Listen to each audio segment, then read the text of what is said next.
It's no secret that getting lucked in Pokemon screws good players out of well-deserved wins. An untimely crit on your fully set up sweeper, a para from Thunderbolt into a full para in the same turn, getting confused by Hurricane, and then hitting yourself right after to lose the game. I can go on and on about the hacks I've experienced that cost me countless games, along with all the money, women, and notoriety I've had to forfeit to the unfortunate, unforgiving nature of the game we play. That's why today I'm going to teach you how to avoid getting hacked by no talent, brain dead neckbeards, so you can show them it takes more than luck to succeed in life. You know you're the better player, so it's time to start acting like it. We'll go over these commonly used tactics employed by low ladder players to try to cheese out wins against honest, hardworking players. The first haxing method, and perhaps one of the most annoying ones I'm going to teach you how to counter, is Flinch Spam. Flinching happens when you're hit by a move that has a secondary effect of causing a flinch. If this activates, your mon will be unable to move that turn, essentially just skipping your turn. Skillless players use mons like Jirachi, Togekiss, and Shaman Sky that combine moves with a high flinch chance with the ability Serene Grace, which doubles the chance of haxing you from these moves. This is the lowest of the low, as these players' only game plan is to roll a slot machine each turn and pray for the best. This can be tricky to play around for us skilled players, as you often see Choice Scarf on these mons so they move first. But I have a handful of reliable and viable options we can use to shut down these mons. We're going to take a look at one of the most underrated abilities in Steadfast. Steadfast is a built-in flinch counter that can usually just win you the game on the spot. While it doesn't prevent you from flinching, what it does is increase your speed by one stage when you do get flinched. This is great, and I find great success using it on my shiny Cypher as a Scarf Togekiss counter. Cypher's bulk lets it take an air slash from Togekiss, which activates my weakness policy and Steadfast ability when they inevitably get a lucky flinch on me. This lets me easily KO it back with a +2 cross poison. Once the Jirachi comes in to follow up, I smack it with a +2 knockoff. Pro tip, always click Trailblaze on the initial turn just in case you don't get hacks, as you still get that crucial speed boost and sweep. Other than this, Flinch is pretty easy to counter if you have half a brain. You can simply swap in a faster Pokemon or use the ability Inner Focus. I recommend Lucario for this role, as it isn't weak to any of the common flinching attacks and will have your opponent wondering why their cheap strats aren't working out for them. I personally like to run Covert Cloak and priority moves on my Lucario for extra insurance, just in case you come across Moldbreaker Mega Gyarados, who will try to bypass your ability and flinch you with Waterfall. The next haxing technique we need to learn to avoid is Freeze. Freeze is a very annoying strategy used as a Hail Mary tactic to scum out a win. Freeze is an interesting status since it can only be caused as a secondary effect from attacking moves. This makes it hard to prep for. That's why I always carry a couple freeze counters that help me out in practical situations. For example, I have my designated Kyogre counter, Dry Skin Parasect, and Ubers, except it still gets threatened by Ice Beam. I could swap in a resist like a Steel type, sure, but I still run the risk of being frozen.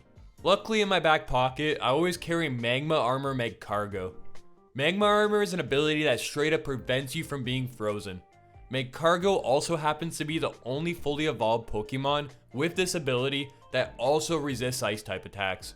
This will make Choice Kyogres think twice about locking themselves into this move, as Magcargo literally turns it into setup fodder, with offensive variants not even being two-shot by spec sets, allowing you to set up multiple shell smashes right in front of Kyogre, recover off any chip, and sweep the game. Lots of people complain about getting crit, losing a game to a lucky crit. I can definitely relate, as I've lost games on ladder, draft league, and Nuzlocke to this random mechanic. So how do we play around the crits so we can safely run bulky defense boosting mons that 6-0 our crit fishing, hacks pilled opponents? Well, luckily we have multiple ways around this. There are the abilities Battle Armor and Shell Armor first of all, which prevent you from getting crit altogether. We are blessed that they introduce multiple abilities that do this, so we get more great options to counter crit hacks. I like running a Shelter, Hisui, and Gudra with Shell Armor to boost my defense and not be able to get crit for the boost. This lets me spam body press while being able to invest in full bulk and be pretty much unbreakable. There's also a pretty well-known Jirachi set that uses the move Lucky Chant, which actually protects your whole team from critical hits for 5 turns. I like to use it for Jirachi themselves, along with Cosmic Power and Stored Power. This is way better than the Iron Head cheese set. It lets me avoid getting crit as I set up, and then use those defense boosts to power up a strong stab attack. You have a whole extra move slot to play with on this set, but I usually go with Aura Sphere, as it does not check accuracy and helps deal with the next item on our agenda, which I have listed as missing/evasion. Evasion can be really annoying if you aren't prepared for it, but luckily there are tons of ways to counter it. Too many to count, I'd say. If you want a bigger breakdown, I recommend this video by Weedle Twin Needle, who pretty much hits the nail on the head when it comes to countering scummy and sickening evasion boosting strategies. As previously mentioned, you should be carrying at least a few moves that don't check accuracy on your team. Some strong ones like Aura Sphere, Flower Trick, and Swift should do. As for missing your attacks, I like to minimize my chances of losing, so I always choose moves with 100% accuracy. These moves won't miss in most circumstances, which makes them very reliable to click. There's nothing worse than having that 50-50 chance to lose when clicking a move like Focus Blast. Instead of running the inaccurate Fire Blast, use the much better Flamethrower. You barely lose damage and end up netting more damage over time due to actually hitting your attacks. Don't be baited by the big shiny base power number when the accuracy number is really what you should be looking at. One form of hacks we don't see too much is Attraction. Attraction, or Infatuation, happens when a Pokemon of the opposite gender uses the move Attract on you, and can also proc from the ability Cute Charm. This has a 50% chance for you not to act, which is pretty annoying. Unfortunately, there's no anti-simping item in the game, but no cap, this is really easy to play around. Pokemon with no gender can't be attracted, so that's why I always try to keep a few legendaries on my squad, just for making sure I don't get attract spam. We have a couple more to cover, including maybe the worst hacks of them all. So if you hate getting hacked and lucked out of beating inferior players, then let me know by finger banging that like button and violating the subscribe button's rights. Alright gamers, one of, if not the worst hacks in the game. It's time for me to teach you how to counter para hacks. Paralysis sucks because not only does it give you the 25% chance not to move each f***ing turn, but it makes you more susceptible to other hacks. So how do we counter this? Well, first of all, if you aren't running some electric types to counter paralysis, then what are you doing?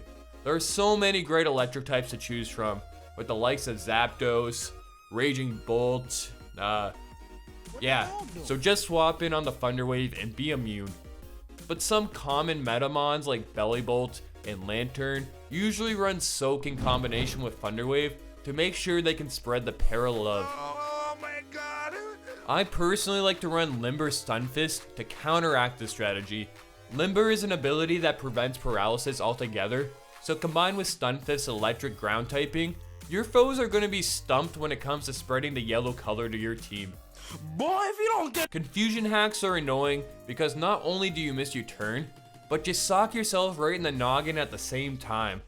There are plenty of ways to avoid confusion, but the mon I always carry to deny these hurricane spammers is Prankster Klefki with Safeguard. Klefki naturally resists a lot of moves that cause confusion and is able to put an end to it, plus all other statuses from occurring. I do want to give a special shout out to Prankster Morgrim, who can run priority Misty Terrain, but that doesn't help your flyers in the back.